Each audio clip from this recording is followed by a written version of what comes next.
ইদানিং যারা চিন্তা করছেন চুলে রিবন্ডিং করাবেন আর রিবন্ডিংটা কোন পার্লারে করবেন তা একদমই ডিসাইড করতে পারছেন না, আজকের ব্লগটি আপনাদের জন্য।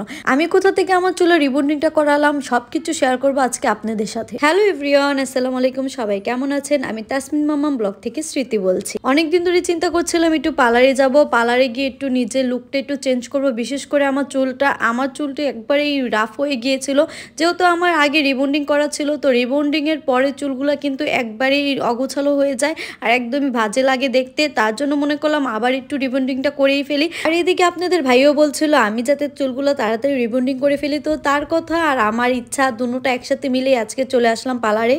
অনেক তো হলো সংসারের পিছনে সময় দেয়, এখন একটু নিজের পিছনেও সময় দেব, এটা আমার চিন্তা ভাবনা। এই তো দুইটা বাচ্চা সামলানোর পরে কিন্তু নিজের জন্য একটু সময় বের করতে পারি নাই, তো আজকে কোনো মতে কষ্ট করে একটু সময়টা বের করেছি।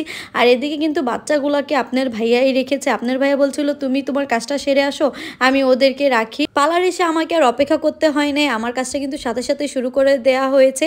তো এখানে কিন্তু আমি আগে আমার ব্রুটা প্লাক করে নিয়েছিলাম, তারপর এখন আমার চুলে মেডিসিনটাও দেওয়া হয়ে গিয়েছিল।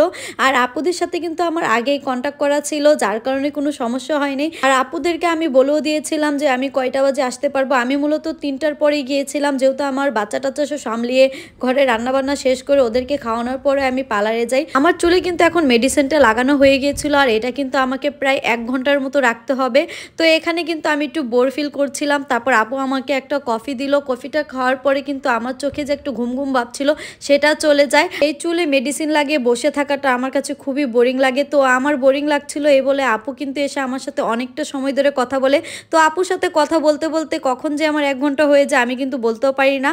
তারপর কিন্তু আমার চুলটা ওয়াশ করে হয়, ওয়াশ করে আনার পর এই তো শুরু হয়ে যায় টানাটানির কাজ। অনেকেই বলতে শুনি যে স্ট্রেট মেশিনটা দিয়ে যখন চুলটা টানা হয় তখন নাকি তারা ব্যথা পায়, আবার নাকি এই মেশিনের ছেকটাও মাথার মধ্যে লাগে, শরীরেও লাগে। কিন্তু এই আপুটা এত সুন্দর করে আমার চুলগুলো স্ট্রেট করে দিচ্ছিল, আমি কিন্তু একটু ফোটোও ব্যথা পাইনি, আমি কোথাও একটু গরমের ছেক খাইনি। তো আপু কিন্তু খুব যত্ন সহকারে এই কাজটা করে। আমি তাদের কাজের বর্ণনা আর কি আর দিব, আমি কিন্তু তাদের থেকে 3 বছর আগেও রিবন্ডিং করেছিলাম, আর ওই রিবন্ডিংটাও কিন্তু আমার অনেক দিন টেকসই করেছিল, যার কারণে কিন্তু আজকে আমি আবার নতুন করে আপুদের কাছে আবার রিবন্ডিং করতে চলে আসলাম। আর আপুদের ব্যবহার কিন্তু খুবই ভালো। আর আমি কোন পার্লার থেকে রিবন্ডিংটা করাচ্ছি তা কিন্তু আমি ভিডিওর একবারে লাস্টে দেব, আর সেই পর্যন্ত দেখতে হলে কিন্তু পুরো ভিডিওটা আপনাদেরকে কন্টিনিউ করতে হবে। এদিকে আমার সামনের চুলগুলো করা হচ্ছিল, আপু কিন্তু খুব ফুদিয়ে আমার চুলগুলো সুন্দর করে দিচ্ছিল। এদিকে কিন্তু আমার এক সাইডের চুল পুরাই রিবন্ডিং করা হয়ে গিয়েছে, আর একটা সাইডে অল্প কিছু চুল ছিল। আর এর মধ্যে কিন্তু আমার অনেকটা সময় লেগে যায়, প্রায় 1 ঘন্টার উপরে লেগে যায় আমার এই চুলটা টানতে। এর মধ্যে দিয়ে কিন্তু আমার পুরোটা চুলই রিবন্ডিং হয়ে যায়। আর আমি এখানে একটু কিছু ভিডিও করে নিচ্ছিলাম, আর আপনারাই বলবেন আমার চুলগুলা কেমন লাগছে। আর এটা কিন্তু আমার ফার্স্ট ওয়াশের পরের রেজাল্ট, আমার কিন্তু দ্বিতীয় দিনও আসতে হবে। তো আজকে আমি একটু ভিডিও করে নিচ্ছিলাম নিজের জন্য যে দেখতে কেমন লাগে এজন্য। তো আমার কাছে তো মাশাআল্লাহ খুবই সুন্দর লাগছিল। আর আমার আগের চুলগুলো যেহেতু রিবন্ডিং করা ছিল আর সাথে একটু কালার করা ছিল, এজন্য কিন্তু আমার নিচের চুলগুলো একটু যেন পাফি হয়ে গিয়েছিল। তারপর 2 দিন পর আমি আবার পার্লারে চলে যাই, আমার সেকেন্ড ডেতে আবার মেডিসিন দিয়ে আমার চুলটাকে একদম ফাইনাল ওয়াশ করে দেবে।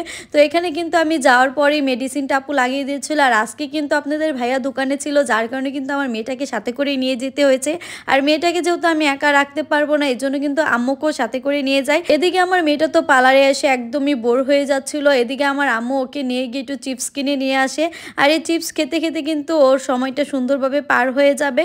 তো এই সব মিলেই কিন্তু আমার দিনগুলো সুন্দরই যাচ্ছিল। আর আমার কিন্তু এই পার্লারের সার্ভিস নিয়ে বরাবরই খুবই ভালো লাগে। তো আজকে আপনাদের সাথে এখনই শেয়ার করে দিব যে আমি কোন পার্লার থেকে আমার রিবন্ডিংটা করালাম। আমি কিন্তু রানী বিউটি পার্লার থেকে আমার রিবন্ডিংটা করিয়েছি। যারা নারায়ণগঞ্জের মধ্যে আছেন তারা কিন্তু রানী বিউটি পার্লারে আসতে পারেন। আমি কিন্তু আমার রেজাল্টটা খুবই ভালো পেয়েছি, আর আমি কিন্তু আমার কাজটা করি অনেকটাই খুশি। তো আপনারা কিন্তু এসে রানী থেকে সার্ভিসটা নিতে পারেন। আর রানী বিউটি পার্লারে জেসমিন আপুর কাজও কিন্তু অনেক সুন্দর, বিশেষ করে জেসমিন আপুর চুল কাটাটা কিন্তু অনেক সুন্দর। আপু কিন্তু নিজের থেকে আমার চুলগুলো বলছিল একটু কেটে দেয়, আর চুলগুলো যেহেতু আমি বললামই আগে আমার চুলটা একটু কালার করা ছিল, ছিল, এজন্যই কিন্তু একটু ফুলে ফুলে গিয়েছিল। যাই হোক, আপনারা বলবেন আমাকে কোন চুলটাতে বেশি সুন্দর লেগেছে। তো আমার কাছে কিন্তু ছোট চুল করাতেও কিন্তু সুন্দর লাগছে, আর আপনাদের ভাইও কিন্তু পছন্দ করেছে। এখন আমি আপনাদেরকে এই পার্লারটার লোকেশনটা বলে দেই।